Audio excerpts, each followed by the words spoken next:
Hi there, it's Sandra here from the WLA and wanting to talk to you today about self-sabotage, and in particular self-sabotage as a leader, and why we do it and what happens to us and what we can do about it really.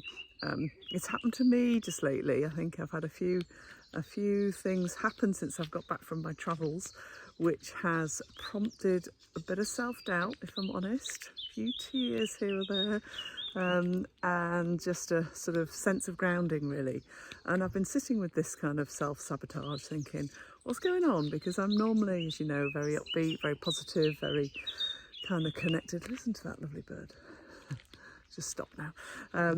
And so I've done some work on it, and I've been doing some work with my coach on this, and it's been really, really helpful actually. And I think, often when we think about when I'm talking about self-sabotage, just to define it in my language, it's our inner chatter that is taking us, doubting ourselves, it's taking us off track, it's taking us down the emotional Richter scale, according to the Esther and Jerry Hicks that they came up with. That's putting you into that negative space of real low, flat energy, and I hate being in that place. Honestly, I really do. I much prefer to be well, not just forward focused, in the moment, positive, connected, aligned, and those kind of lovely feelings of being in flow.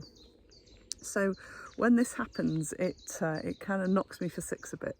And for me, I get kind of definitely self-doubt comes up, definitely thinking, why me?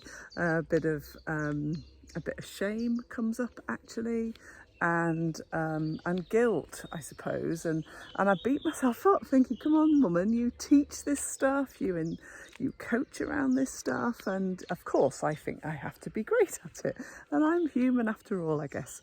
So it's come up for me, and I've been, as I say, I've got lots of strategies I use, and I think just sometimes I get a bit knocked over as well. So I wanted to give you some food for thought really about what happens. And the good thing for me, I think, when I'm quite good now at noticing when it happens, and I notice it quite quickly, and then I immediately sort of I do want to use my brain to understand it. So I actually do two things.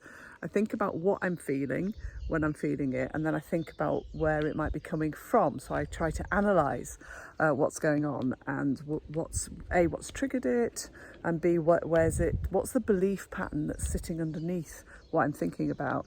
And some belief patterns have come up for me, and I was talking about it with my coach, and it was really interesting actually, because she said such a fascinating thing. She said to me, what if you were to acknowledge that belief was true for you, that it is a truth that you had and you've held on to, and but acknowledge that it happened a very long time ago. And it was just a different way of thinking about it. I thought that's really interesting, because quite often we think we've dealt with stuff, and actually, what if we formed a belief many years ago that helped us cope with the situation we were in, that no longer serves us, because we've got an ability as leaders, you know this, you're dealing with many challenges, problems, issues on an ongoing basis, and we have a phenomenal ability to deal with a lot of stuff. And actually, what if we were to forgive ourselves really, and that was some of the work I was doing with her around doing that forgiveness, but acceptance that it happened, so we don't need to keep playing it over and over. And the conversation was super powerful. It was very in depth, and I felt a real big shift in that ability to, by acknowledging it, really acknowledging it in my heart, not just in my head, and it's enabled it to for me to release some of that negative emotional energy I was holding on to, which enables me to get back into a really good place and good sense. So gosh, wasn't expecting to share all of that actually. Where I am going with it though, that's just one tactic. There are many things that we can do. I think as a leader, we do get a lot of stuff thrown at us. We get, and certain things can trigger some of the behaviours that we don't necessarily like so much in ourselves. And those are the things that we need to be aware of and move, because I also believe that inspires us to keep going, doesn't it? I'm working with, I've got some fantastic clients, and one of my clients, it really drives her. It really drives her. It makes her just do, she becomes superhuman by having that kind of more negative belief. But the problem is it can suck too much negative energy out. Right, what I do want to say is I will be doing some more work on this. I'm doing a free training. I'm doing several free trainings because I want to talk to you about leadership. I want to offer up some support for people because it's a bit crappy, isn't it, still in the world at the moment? And I also want to talk to you all about what we do for women leaders in business, and to see if we can help you.